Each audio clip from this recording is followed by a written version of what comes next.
are talking about this right now.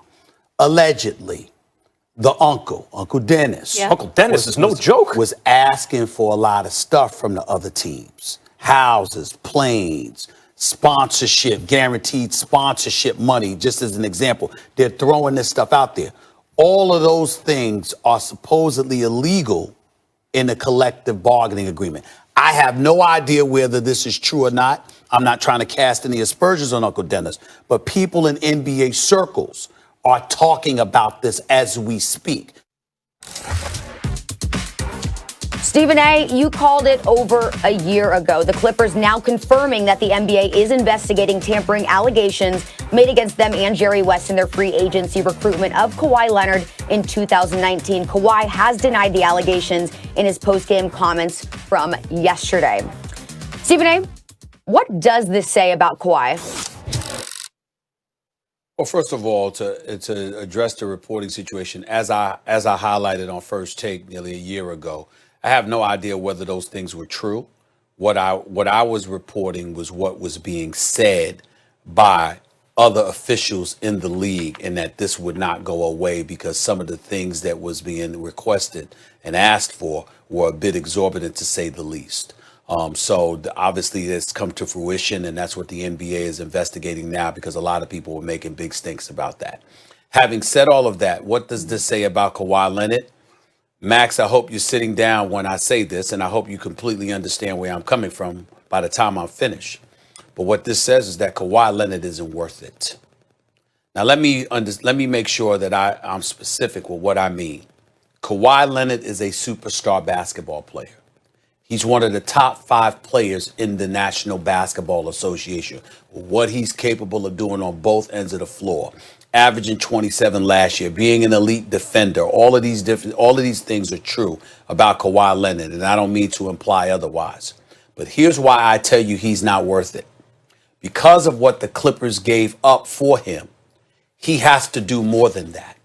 When you give up a slew, like 5 first-round picks and, a couple of swaps and second rounders and all of this stuff, so folks can go and get Paul George because you mandated that was what needed to be done in order to get your services in a Clippers uniform, then you owe it to them not just to average points and rebounds and defend.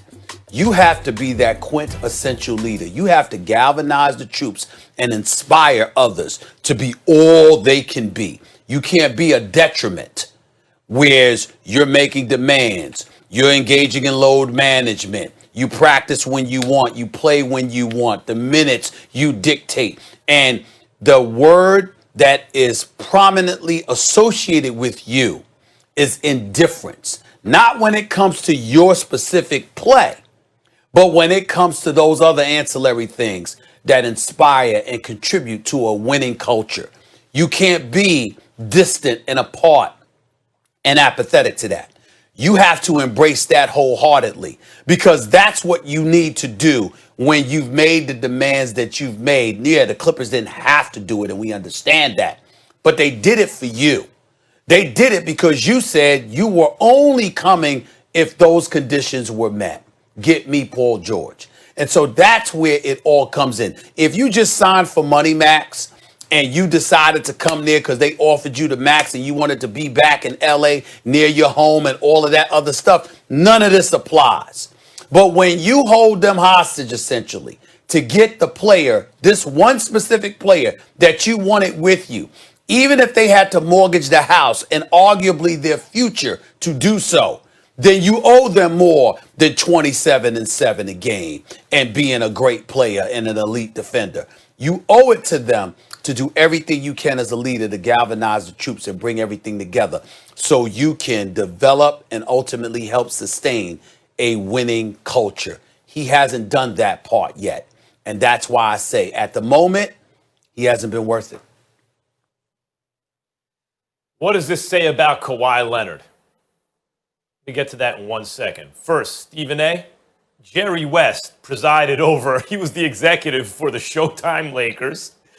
That man later got Shaq and Kobe. Jerry West was running around telling people when Kobe was still 17, he's going to be the greatest player of all time. but I'll deny it if you ever tell One of anyone the I said greatest. that, right? Yeah, He said one of them. and then I think he said greatest. I didn't hear that firsthand, but that came back to me. He said greatest, but maybe you're right. Well, he told me one of. And He told me one of. Yeah. Okay, gotcha. Well, that's firsthand, and then gets Kawhi, and people are crying about tampering. Nerds, why don't you go get Shaq and Kobe Hold on, and Max. Kawhi? Now, in terms of Max, he helped get KD to go to state. He helped get KD to go to state. Right. Crying about Jerry West. tampering. Look, I know, like, Jerry you West. can question ethics and say, well, you have to play by the rules. I get it. But like, crying about tampering is like, that's the kind of nerd that the light is red. You're a pedestrian at the crosswalk. There's no traffic coming. It's the middle of the night, and you wait there until it turns green, right? Like, I can't. Some people are they can't be helped. Look, Kawhi is worth it, Stephen A. If you wanted to say he wasn't worth it, I don't think that's even the best argument. The best argument is he made the mortgage of the future for Paul George. But even then, I would say it's worth it. Because if you're the Clippers and you see what they're putting together with the Lakers, and your window looks like it's already shut to try to win fans in that town, because for years the Lakers stunk until Jeannie Buss wrestled control of the organization, and 3 years later they won the chip. And the Clippers have Blake Griffin and Lob City with Chris Paul and DeAndre Jordan and all that, and still they couldn't get it done. They couldn't even get to a conference finals. So if you're Steve Ballmer, you're like, Kawhi Leonard has been the best player on 2 championship teams. I know you could argue, no, it was Tim Duncan or Ginobili, or maybe not Parker by that point in 2014. But I think they were all about the same. And when you looked at the trajectory of where they were heading, there's a reason Kawhi not only guarded LeBron, but by the end of that series was dropping like 20 a game. He didn't average it for the series. But I'd say overall, he's probably their best player at that point. He got finals MVP. And he got finals MVP in Toronto, too, and was clearly their best player. And you could say, well, KD didn't get hurt. Well, if KD didn't get hurt, no one, LeBron James wouldn't have beaten the Warriors. He couldn't for 2 years. They got squashed by that Warriors team. Of course that's true. And you want to argue Clay, I don't know. I can't prove a counterfactual, Stephen A. I think the Raptors would have won. You think the Warriors would have won. But the Raptors did win. That's best player, arguably, at least, on 2 championship teams. And anyway, 2-time finals MVP. So no, he doesn't lead the way you're discussing, right? But there's a difference between that and a guy who, say, over dribbles or throws teammates under the bus in the press. Kawhi ain't doing that. Kawhi's playing the way a teammate would want him to play. He's just not, as you would say, galvanizing the troops. To me, that's still worth it. If that guy's going to go out and ball and make the team better, not hog the ball and stuff like that, and play good team basketball, I'm good.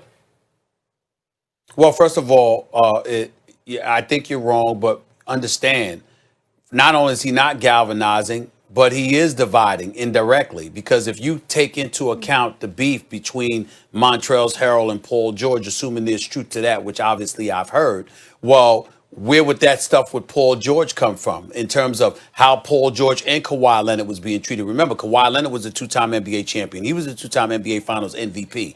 But Paul George was receiving similar treatment, even though he had never even been to the finals, let alone capture 2 championships and 2 NBA Finals MVP. So where would that come from? It would feed off of Kawhi Leonard, because Kawhi Leonard made Paul George's arrival a condition upon him arriving with the Los Angeles Clippers. See, this is where the accountability comes into play. Again, if I'm sitting up there and I'm a marquee free agent and I tell you this is what I want in terms of money, all right, okay, I'm good. But when I sit up there and I say, not only do I want this money, not only do I want these perks, but I don't give a damn what you have to do, get that guy too.